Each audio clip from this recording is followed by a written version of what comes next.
Hello friends, मैं स्वप्निल लेके स्वागत करता हूं आप सभी का हमारे YouTube channel we are ISO में। और आईएसओ 22000-2018 यानी एफएसएमएस की सीरीज में आज हम बात करेंगे clause number 8.9 control of product and process non conformities. मतलब जो क्लॉज है वो आपसे कह रहा है कि प्रोडक्ट और प्रोसेस में जो भी नॉन कन्फर्मिटीज बनती हैं उनको कैसे आप कंट्रोल करेंगे, उनके ऊपर आप कैसे काम करेंगे, उनको कैसे रिजॉल्व करेंगे, उनका क्या सॉल्यूशन आप ढूंढते हैं। इसका मतलब यह है, क्लॉज का टाइटल से एक मतलब निकलता है कि नॉन कन्फर्मिटी दो जगह बन सकती है। या तो प्रोडक्ट में नॉन कन्फर्मिटी बन सकती है या प्रोसेस में भी नॉन कन्फर्मिटी बन सकती है। तो ये जो नॉन कन्फर्मिटी है, जो या तो प्रोडक्ट में बन जाए या प्रोसेस में बन जाए, मतलब बन जाए इसका मतलब हो जाए, उसको कैसे आप कंट्रोल करेंगे, उसको कैसे आप ट्रीट करेंगे, इसके ऊपर ये क्लॉज बेस्ड है। सबसे पहले आपको ये समझना होगा कि बेसिकली ये नॉन कन्फर्मिटी क्या होती है। सबसे पहले ये चीज समझना जरूरी है ना कि नॉन कन्फर्मिटी क्या है। जब ये चीज क्लियर होगी तब समझ आएगा कि उसको कंट्रोल कैसे करना है। तो देखिए, इस चीज को हम समझें इससे पहले मेरी आप लोगों से एक रिक्वेस्ट है, एक गुजारिश है कि आप लोग यदि ये वीडियो पसंद करें तो इसे शेयर जरूर करें। आप चैनल को लाइक करें, शेयर करें वीडियो को, क्योंकि जब आप वीडियो को शेयर करेंगे तब इसे लोग देखेंगे, और जब लोग देखेंगे तो व्यूज आएंगे, और जब व्यूज आएंगे तो हम मोटिवेट होंगे। बिना व्यूज के मोटिवेशन नहीं आ सकता। और हमारे साथ ये प्रॉब्लम हो रही है कि हमारे पास व्यूज नहीं आते। तो इसलिए कई लोग कहते हैं कि आप वीडियो इतना टाइम से क्यों बनाते हैं, इतना टाइम क्यों ले लेते हैं वीडियो बनाने में। तो कारण ये है कि वीडियो बनाने की इच्छा ही नहीं होती, क्योंकि उतने व्यूज नहीं आते। चैनल को शेयर करें ताकि ज्यादा से ज्यादा लोग देखो, ज्यादा से ज्यादा व्यूज मिले। अब बात करते हैं हमारे टॉपिक पे, नॉन कन्फर्मिटी क्या होती है। देखिए, नॉन कन्फर्मिटी का मतलब यह है कि जब कोई चीज या कोई काम एज पर स्टैंडर्ड ना हो, जब एज पर स्टैंडर्ड चीजें नहीं होती, तो जो रिजल्ट निकलता है वो नॉन कन्फर्मिटी कहलाता है। तब जो रिजल्ट आपको मिलेगा वो नॉन कन्फर्मिंग मिलेगा। आपने कोई काम किया, उस काम को करने के लिए आपने कुछ स्टैंडर्ड डिसाइड किया, आपने कुछ उसके लिए कुछ स्पेसिफिक रिक्वायरमेंट डिसाइड की, और जब उसके अकॉर्डिंग जब काम हो गया, जब कोई चीज तैयार हो गई और वो काम, वो चीज उसके हिसाब से नहीं मिली जैसा हमने उसके लिए डिसाइड किया था, तो हम ये कहते हैं कि वो नॉन कन्फर्मिंग बना। तो वो जो काम है, वो जो चीज है, वो नॉन कन्फर्मिंग कहलाती है। और वो जो स्टेटस है या जो स्टेज है, वो नॉन कन्फर्मिटी की स्टेज कहलाती है। नॉन कन्फर्मिटी बन गई, नॉन कन्फर्मिटी हो गई जब एज पर स्टैंडर्ड काम ना हो, एज पर स्टैंडर्ड चीजें ना मिले। अब ये स्टैंडर्ड का मतलब क्या है, यहां पे एक और वर्ड आप देख रहे हैं, स्टैंडर्ड। इस स्टैंडर्ड का मतलब होता है स्पेसिफिक रिक्वायरमेंट। देखिए, जब भी कोई स्टैंडर्ड होता है ना, उसमें रिक्वायरमेंट्स होती हैं, और वो सभी जो होती है वो रिक्वायरमेंट स्पेसिफिक होती हैं। याद रखिए, कोई भी नॉर्मल रिक्वायरमेंट नहीं होगी, सभी रिक्वायरमेंट स्पेसिफिक होंगी। और जब स्पेसिफिक रिक्वायरमेंट होती है तो उसे स्टैंडर्ड कहते हैं। स्टैंडर्ड में कही हुई जितनी भी बातें हैं, जितनी भी रिक्वायरमेंट्स हैं, वो सब स्पेसिफिक होती हैं, तभी वो कंपाइल होकर स्टैंडर्ड बनता है। जब तक रिक्वायरमेंट स्पेसिफिक नहीं है वो स्टैंडर्ड नहीं है। और जब स्टैंडर्ड के अकॉर्डिंग चीजें ना हो, स्टैंडर्ड के अकॉर्डिंग काम ना हो, तो वो नॉन कन्फर्मिंग हो जाता है, वो नॉन कन्फर्मिटी बन जाती है। और इसी नॉन कन्फर्मिटी को कंट्रोल करना है, यदि वो प्रोडक्ट में हो या प्रोसेस में हो। इसकी बात क्लॉज नंबर 8.9 में कही गई है। 8.9.1 में भी इसी के बारे में बात कही गई थी। अब थोड़ा सा इस स्टैंडर्ड को, स्पेसिफिक रिक्वायरमेंट को थोड़ा सा हल्का सा और डिटेल में थोड़ा सा और समझने की कोशिश करते हैं। डिटेल में तो नहीं, थोड़ा सा और समझते हैं। देखिए, प्रोडक्ट में स्पेसिफिक स्टैंडर्ड और प्रोसेस में स्पेसिफिक स्टैंडर्ड या स्पेसिफिक रिक्वायरमेंट क्या होती है, क्या हो सकती है, उसकी बात करें। यहां बात निकल रही है प्रोडक्ट और प्रोसेस में नॉन कन्फर्मिटी। नॉन कन्फर्मिटी का मतलब हमने समझ लिया, एज पर स्टैंडर्ड जब ना हो चीजें, है ना, जब एज पर स्टैंडर्ड चीजें ना हो, तो एज पर स्टैंडर्ड क्या, प्रोडक्ट एज पर स्टैंडर्ड ना बने, या जो प्रोसेस है वो एज पर स्टैंडर्ड ना हो, काम ना करें, तो नॉन कन्फर्मिटी बनेगी। अगर प्रोडक्ट की स्पेसिफिक रिक्वायरमेंट नहीं मिल रही, प्रोडक्ट जो आपका तैयार हो रहा है, फाइनल प्रोडक्ट, वो as per standard, as per requirement नहीं बन रहा, स्पेसिफिक रिक्वायरमेंट के अकॉर्डिंग वो नहीं बन रहा, तो वो नॉन कन्फर्मिटी हो गया। और यदि प्रोसेस जो है वो as per standard, as per specific requirement अगर वो नहीं परफॉर्म कर रही हैं तो वो भी नॉन कंफर्मिटी हो गई। प्रोडक्ट में क्या हो सकती है नॉन कंफर्मिटीज? प्रोडक्ट में हो सकता है टेस्ट, है ना, टेस्ट को लेके नॉन कंफर्मिटी बन सकती है, जैसा टेस्ट चाहिए वैसा टेस्ट ना हो, या इंग्रेडिएंट्स जो हैं आपके वो आपने उस तरह से नहीं मिलाए, जिस अनुपात में, जिस रेशो में उनको मिलाना था, जिस तरह से उनको मिक्स करना था, जिस तरह से उसे तैयार करना था। तो इस तरह की जो भी चीजें निकल कर आती हैं तो वो नॉन कंफर्मिटी जो होती है वो प्रोडक्ट की नॉन कंफर्मिटी कहलाती है। प्रोसेस में स्पेसिफिक रिक्वायरमेंट क्या हो सकती है? टेम्परेचर, कह दिया गया कि इतने से इतने के बीच टेम्परेचर होना चाहिए, और यदि वो नहीं मिल रहा तो नॉन कंफर्मिटी है प्रोसेस की। मान लीजिए ह्यूमिडिटी का कहीं कोई जिक्र है, ठीक, या इसी तरह की कोई अगर चीजें हैं तो ये प्रोसेस की स्पेसिफिक रिक्वायरमेंट है, और अगर ये नहीं मिलती है तो ये प्रोसेस की नॉन कंफर्मिटी है। ये यहां तक हमने बात करी। अब हम थोड़ा सा क्लॉज, जो अगला नेक्स्ट इसमें क्लॉज है 8.9.1 सब क्लॉज है इसका, उसको हम समझते हैं। देखिए यहां पे क्लॉज 8.9.1 क्या कह रहा है। 8.9.1 में आपसे ये कहा गया है कि ऑर्गेनाइजेशन को अपने यहां पर एक डेजिग्नेटेड बंदा रखना है, एक ऐसा पर्सन रखना है जिसके पास अथॉरिटी हो, ठीक, और वो क्या करेगा, उसका काम क्या है कि जो भी ओपीआरपी और सीसीपी से आपको डाटा मिल रहा है उस डाटा को वो कलेक्ट करे, उस डाटा को कलेक्ट करे। आपने ओपीआरपी हो सकता है से डिटरमाइन करी हो, या सीसीपी आपने आइडेंटिफाई करी हो, डिटरमाइन करी हो, तो वहां से आपको डाटा मिलेंगे, वहां से आपके पास कुछ डाटा आएगा। उस डाटा को एक ऑथराइज्ड डेजिग्नेटेड पर्सन, कंपिटेंट भी होना चाहिए, ठीक है, वो कंपिटेंट भी होना चाहिए, मतलब उसको क्वालिफाई होना चाहिए, क्वालिफाई होना चाहिए वो बंदा, कंपिटेंट होना चाहिए। वो यहां से जो डाटा निकल कर आ रहा है ओपीआरपी से या सीसीपी से, उसको वो कलेक्ट करे, कलेक्ट करने के बाद उसको इवेल्युएट करे, उसका इवेल्युएशन करे, वो ये देखे, उसका मूल्यांकन करे कि ये डाटा क्या कह रहा है। क्या ये डाटा ये कह रहा है कि रिक्वायरमेंट जो है वो फुलफिल नहीं हुई, जो स्पेसिफिक रिक्वायरमेंट है वो फुलफिल नहीं हुई, स्टैंडर्ड के हिसाब से काम नहीं हुआ, ठीक, तो वो उसको as a non conforming product या as a non conforming process consider करे, और उसके ऊपर जो भी एक्शन लेना है वो लेने की उसे अथॉरिटी हो। नॉन कंफर्मिटी के ऊपर एक्शन लेने की उसके पास अथॉरिटी हो, और ये जो एक्शन वो लेगा उसमें दो स्टेप्स होंगी, उसमें दो स्टेप्स होंगी, एक होगी करेक्शन की एक्शन, करेक्शन, करेक्शन, और दूसरा करेक्टिव एक्शन। ये दो चीजें हैं जो उस पे उसे लेना है, और ये उसके पास अथॉरिटी होनी चाहिए कि वो नॉन कंफर्मिटी अगर बनती है, अगर उसे पता चलता है कि जो प्रोडक्ट है या जो प्रोसेस है वो नॉन कंफर्मिंग हो गई, तो उसके ऊपर वो करेक्शन और करेक्टिव एक्शन ले सके। मतलब एक ऐसा बंदा, एक ऐसा कंपिटेंट डेजिग्नेटेड पर्सन ऑर्गेनाइजेशन तैयार करे, अपने आप पर रखे, जो कि ओपीआरपी और सीसीपी से मिलने वाले डाटा को कलेक्ट करे और उसका इवेल्युएशन करे। उसका इवेल्युएशन करने पर उसको अगर ये लगता है कि ये नॉन कंफर्मिंग प्रोडक्ट बन गया है, नॉन कंफर्मिटी हो चुकी है, तो उसके ऊपर क्या एक्शन लेना है, क्या करेक्शन लेना है, क्या करेक्टिव एक्शन लेना है। ये दो एक्शन है जो नॉन कंफर्मिटी के ऊपर लिए जाते हैं, करेक्शन और करेक्टिव एक्शन। आगे हम इनको भी डिस्कस करेंगे। तो ये करेक्शन और करेक्टिव एक्शन के ऊपर वो काम करे, उसके पास ये अथॉरिटी होनी चाहिए। ये बात क्लॉज नंबर 8.9.1 में कही गई है। अब बात करेंगे क्लॉज नंबर 8.9.2 की। अब देखिए क्लॉज है 8.9.2 करेक्शन। हमने अभी बात करी कि जब भी नॉन कंफर्मिटी बनती है उसके ऊपर दो तरह से एक्शन लिया जाता है, दो तरह से उसके ऊपर काम किया जाता है, दो तरह से उसे कंट्रोल करने की कोशिश की जाती है। एक करेक्शन, दूसरा करेक्टिव एक्शन। 8.9.2 बात कर रहा है करेक्शन की। करेक्शन का सिंपल सा एक मतलब होता है इमीडिएट एक्शन, इमीडिएट एक्शन, है ना। मतलब सिंपल सा मतलब, एक सिंपल सा मतलब आप समझिए कि कोई प्रॉब्लम आ गई तो आप उसका इमीडिएट क्या एक्शन उस पर लिया जा सकता है वो सोचते हैं। एक नॉर्मल तरीके से भी अगर आप सोचें कि लाइफ में कोई प्रॉब्लम आ गई तो आप ऐसा नहीं करेंगे ना पहले उसका रूट कॉज खोजने गए, नहीं ना, आप पहले उसके ऊपर कोई एक्शन लेंगे कि पहले इस प्रॉब्लम से कैसे बाहर आया जाए, फिर हम आगे की सोचेंगे कि इसके ऊपर ये क्यों प्रॉब्लम आई और ये आगे से ना आए, उसके लिए हम क्या काम करें।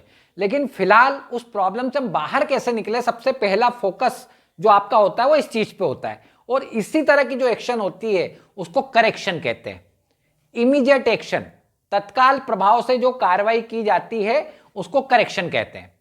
ठीक, अगर आप कहीं किसी मुसीबत में फंस गए तो आप पहले उस मुसीबत से कैसे बाहर आएंगे, ये जो एक्शन है ये करेक्शन है। इसको इमीडिएट एक्शन कहते हैं, इसे करेक्शन कहा जाता है। बाद में आप सोचेंगे कि आप उस मुसीबत में क्यों पड़ गए, उसका क्या कारण था और आगे से आप उस मुसीबत में ना पड़े, वो सारी चीजें बात की हैं, वो करेक्टिव एक्शन है। लेकिन ये करेक्शन है जो इमीडिएट एक्शन किसी भी प्रॉब्लम पे लिया जाता है। ठीक, अब देखिए नॉन कन्फर्मिटी का जो मामला है, हमने अभी बात करी कि आप सीसीपी और ओपीआरपी से डाटा कलेक्ट करते हैं। डाटा कलेक्ट करना है 8.9.1 में हमने ये बात करी। अब वो डाटा का मतलब क्या है देखिए सीसीपी में आपकी क्रिटिकल लिमिट्स होती हैं। आप क्रिटिकल लिमिट्स बताते हैं कि इतने से लेके इतने के बीच में हमारा जो है काम होना चाहिए, और इसके बीच में आपका एक क्रिटिकल कंट्रोल पॉइंट होता है। ठीक, क्रिटिकल कंट्रोल पॉइंट के आसपास आपका कहीं क्रिटिकल लिमिट्स होते हैं। ये क्रिटिकल लिमिट्स अगर क्रॉस हो गए, ये बेसिकली क्रिटिकल लिमिट्स क्या है, स्पेसिफिक रिक्वायरमेंट है। ठीक, स्पेसिफिक रिक्वायरमेंट है, अगर ये क्रॉस हो गए इसका मतलब क्या है कि नॉन कन्फर्मिटी हो गई, नॉन कन्फर्मिटी बन गई। इसी तरह ओपीआरपी में क्या है, ओपीआरपी में आपने कुछ एक्शन क्राइटेरिया डिसाइड किया हुआ है, अगर वो एक्शन क्राइटेरिया मीट ना करे, वो मिले नहीं आपको, तो इसका मतलब क्या है, नॉन कन्फर्मिटी हो गई। और ये जो नॉन कन्फर्मिटी है, ये जो प्रॉब्लम है, ये बेसिकली प्रोडक्ट में, ये प्रोडक्ट को अफेक्ट करती है। प्रोडक्ट अफेक्टेड होता है जब भी क्रिटिकल लिमिट्स आपको नहीं मिलती या ओपीआरपी का एक्शन क्राइटेरिया नहीं मिलता, तो प्रोडक्ट अफेक्टेड होता है। मतलब ये जो नॉन कन्फर्मिटी है बेसिकली ये प्रोडक्ट की नॉन कन्फर्मिटी हो गई। ठीक, इसकी वजह से प्रोडक्ट अफेक्टेड हो गया। ओके, अब ये जो प्रोडक्ट अफेक्टेड हुआ, इस प्रोडक्ट को सबसे पहले आपको आइडेंटिफाई करना होगा। आपको पता लगाना होगा कि वो कौन सा प्रोडक्ट था जो कि अफेक्टेड हो गया, जो कि नॉन कन्फर्मिटी के उसमें आ गया है, नॉन कन्फर्मिटी में आ गया है। ठीक, क्योंकि जब आप डाटा कलेक्ट करेंगे सीसीपी का या ओपीआरपी का, और उसका जब इवोल्यूशन करेंगे, तब आपको पता चलेगा कि क्रिटिकल लिमिट क्रॉस हो गई क्या। ठीक, मान लीजिए आपने क्रिटिकल लिमिट ली थी 25 डिग्री सेंटीग्रेड से लेके 15 डिग्री सेंटीग्रेड, ये आपकी क्रिटिकल लिमिट थी, और 20 डिग्री सेंटीग्रेड मान लीजिए सीसीपी था। ठीक, अब जब डाटा कलेक्ट किया गया सीसीपी का और पता चला कि वो 26 डिग्री सेंटीग्रेड पर पहुंच गया, इसका इवोल्यूशन किया तो मतलब पता चला कि ये तो नॉन कन्फर्मिटी हो गई। अब उस दरमियान जो प्रोडक्ट आपका बना था, उस प्रोडक्ट को आपको आइडेंटिफाई करना है, उस प्रोडक्ट का पता लगाना है कि वो प्रोडक्ट कहां है, अभी किस कंडीशन में है, किस जगह पर है। तो आइडेंटिफाई करना है उस प्रोडक्ट को जो कि क्रिटिकल लिमिट या एक्शन क्राइटेरिया के ना मिलने की वजह से तैयार हो गया। उस अफेक्टेड प्रोडक्ट को आपको आइडेंटिफाई करना है तो सबसे पहला काम तो आपका ये है। जैसे ही आपको ये पता चल जाए कि वो अफेक्टेड प्रोडक्ट कहां पर है और किस कंडीशन में, जैसे आप उसे आइडेंटिफाई कर ले, अगला काम आपका जो है वो ये है कि आप ये चेक करें कि अब उस प्रोडक्ट का, उस अफेक्टेड प्रोडक्ट का क्या किया जा सकता है, उसका क्या यूज हो सकता है और उसे किस तरह से रिलीज किया जा सकता है। ठीक, यूज करने का मतलब यह है कि क्या उसको किसी और जगह इस्तेमाल किया जा सकता है। कोई प्रोडक्ट आप बना रहे हैं, मान लीजिए वो इंसानों के लिए आप बना रहे हैं, लेकिन सीसीपी को जब आपने डाटा कलेक्ट किया और आपने पाया कि क्रिटिकल लिमिट क्रॉस हो गई, अब वो अफेक्टेड प्रोडक्ट आपने पता लगा लिया, तो हो सकता है कि आपको ये पता चले कि चलो अब ये जो फूड है ये इंसान के खाने लायक तो नहीं है, लेकिन हो सकता है कि ये शायद जानवरों को फीड किया जा सके, जानवरों को खिलाया जा सके। ठीक, तो आपको पता चला कि इस अफेक्टेड प्रोडक्ट का यूज क्या किया जा सकता है और उसको कैसे रिलीज किया जाए। मतलब अब जो है वो पहले इंसानों के लिए रिलीज होना था, अब वो जानवरों के लिए रिलीज हो जाएगा। ठीक, अब वो जो पहले ए कंपनी को जाना था, अब वो बी कंपनी को चला जाएगा। तो ये रिलीज का तरीका हो गया। या ये भी हो सकता है कि जो अफेक्टेड प्रोडक्ट है उसका आपने जब चेक किया और आपको ये पता चला कि यार अब इसका कुछ इस्तेमाल नहीं हो सकता, इसको हम कोई किसी तरह से यूज नहीं कर सकते और अब इसको सीधे डिस्ट्रॉय करना होगा, इसे खत्म करना होगा, तो इस तरह से आप उसको रिलीज कर देते हैं। तो जो भी अफेक्टेड प्रोडक्ट है उसको आप पता लगाएं और उसको चेक करें कि अब उस पर क्या किया जा सकता है, उसका क्या कोई यूज हो सकता है, और उसको फिर रिलीज करें। ठीक, ये होगी जो एक्शन, ये करेक्शन कहलाएगी। इमीडिएट एक्शन जो आपने लिया, आपने पता लगाया कौन सा अफेक्टेड प्रोडक्ट है और उसका क्या यूज किया जा सकता है, उसे किस तरह से रिलीज किया जा सकता है। ये बात कही है क्लॉज नंबर 8.9.2 में, और ये एक्शन होता है करेक्शन, इसको कहते हैं हम करेक्शन। ठीक, तो ये तो बात हुई करेक्शन की 8.9.2 की। आपको अफेक्टेड प्रोडक्ट आइडेंटिफाई करना है, उसका क्या यूज हो सकता है, उसे कैसे रिलीज किया जाए, ये करेक्शन में आएगा। याद रखिए करेक्शन में जो कुछ भी आप काम कर रहे हो सबका आपको रिकॉर्ड रखना है, इन सभी का रिकॉर्ड बनाया जाएगा कि क्या आइडेंटिफाई किया, फिर उस पर क्या डिसीजन लिया, ठीक है, उसे किस तरह से आपने रिलीज किया, ये सारी चीजों के का आपके पास रिकॉर्ड होना चाहिए। ये बात हुई 8.9.2 करेक्शन की। अब अगला जो एक्शन होता है किसी भी नॉन कन्फर्मिटी पे वो होता है करेक्टिव एक्शन। 8.9.3 करेक्टिव एक्शन की बात करता है। ठीक है, करेक्टिव एक्शन बेसिकली क्या है? जब भी कोई नॉन कन्फर्मिटी बन जाती है और उस पर आप करेक्शन ले लेते हैं, इसके बाद आपको यह काम करना होता है कि इस नॉन कन्फर्मिटी का आपको रूट कॉज पता करना होता है कि ये नॉन कन्फर्मिटी या ये प्रॉब्लम, ये गलती क्यों हो गई, उसका कारण क्या था, वो आपको पता करना होता है। और जब वो कारण, वो रूट कॉज आपको पता चल जाता है तो उस रूट कॉज के ऊपर आप जो एक्शन लेते हैं उसको करेक्टिव एक्शन कहते हैं। Action on root cause is called corrective action. Action on root cause, ठीक, ये कहलाती है करेक्टिव एक्शन। करेक्टिव एक्शन इसलिए लिया जाता है ताकि आप इस नॉन कन्फर्मिटी के रीअकरेंस को रोक सके, इस नॉन कन्फर्मिटी के, इस प्रॉब्लम के दोबारा आने को रोका जा सके, इस नॉन कन्फर्मिटी को दोबारा बनने से रोका जा सके। इसके लिए करेक्टिव एक्शन लिया जाता है। और करेक्टिव एक्शन कहां लिया जाता है? रूट कॉज पे। क्यों प्रॉब्लम आई, उस प्रॉब्लम का पता लगा के उस प्रॉब्लम के ऊपर जो एक्शन लेते हैं वो करेक्टिव एक्शन है। इसलिए लिया जाता है ताकि उसके रीअकरेंस को रोका जा सके, उसको दोबारा होने से रोका जा सके। आपको जब पता चल गया कि ये प्रॉब्लम क्यों आई थी और आपने उसके ऊपर एक्शन ले लिया तो आप हमेशा उस पर बने रहने की कोशिश करेंगे ना। तो ये जो कोशिश है, ये जो काम है, ये करेक्टिव एक्शन है। दूसरा, करेक्टिव एक्शन इसलिए भी लिया जाता है ताकि आप फिर से प्रोसेस पे पहुंच सके, करेक्ट प्रोसेस पे पहुंच सके, सही स्थिति पर आप फिर से पहुंच सके।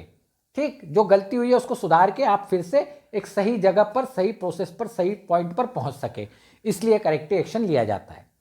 करेक्टिव एक्शन जब भी आपको लेना है तो सीधी सी बात है, आपको सबसे पहले रूट कॉज पता करना होगा।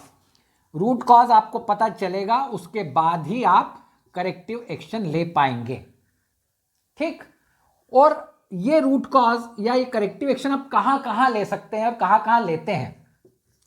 कस्टमर की अगर कोई कंप्लेंट है ना, कस्टमर कंप्लेंट है अगर, तो उस पर आप एक्शन ले सकते हैं, करेक्टिव एक्शन ले सकते हैं। पता करें कि वो कंप्लेंट क्यों आई, उसका रूट कॉज क्या था, और फिर उसके ऊपर आप एक्शन ले, करेक्टिव एक्शन कहलाएगा।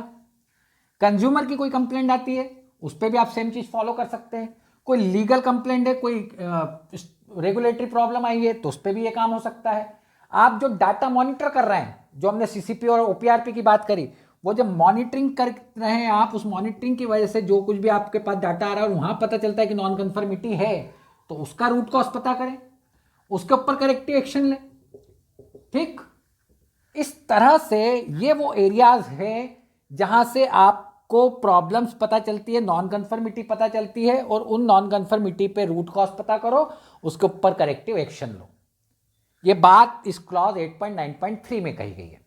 प्रोडक्ट में नॉन कन्फर्मिटी बने या प्रोसेस में नॉन कन्फर्मिटी बने। प्रोसेस में नॉन कन्फर्मिटी कैसे बन सकती है? यदि टेम्परेचर निकल गया हाथ से, टेम्परेचर क्रॉस कर गया अपनी लिमिट्स को, क्रिटिकल लिमिट्स निकल गई, पार हो गई, तो ये प्रोसेस की नॉन कन्फर्मिटी हो गई। जो प्रोडक्ट बना, अफेक्टेड प्रोडक्ट, वो प्रोडक्ट नॉन कन्फर्मिटी में आ गया।